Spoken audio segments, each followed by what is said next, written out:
তোমরা চারজনে নিজের নিজের এক এক করে নাম বলো। আমার নাম ফারহান শেখ। এবার মাইক্রোফোনটা ওকে দাও, নাম বলো, তাড়াতাড়ি বলো, তাড়াতাড়ি। নাম সুফিয়ান শেখ। হ্যাঁ তুমি বলো। আমার নাম আনসারুল। হ্যাঁ তুমি বলো। আমার নাম আব্বাস শেখ। আব্বাস শেখ। বেশ, আমি তোমাদেরকে প্রশ্ন করছি, হ্যাঁ ঠিকঠাক উত্তর বলবে। আচ্ছা বলো, এ ফর কি?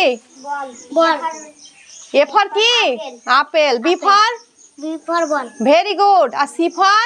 C for up. C for কি ফারহান? C for cat. হ্যাঁ, সি ফর কি বললে ফারহান?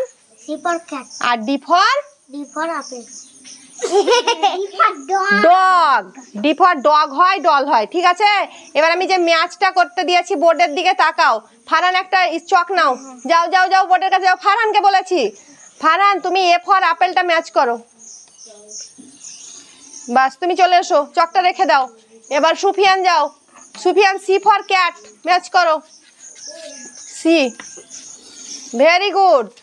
এবারে আনসারুল যাও, B for ball. B for ball কোনটা দেখো তো ভালো করে। হ্যাঁ, ভেরি গুড। আর আব্বাস ডি ফর ডগ।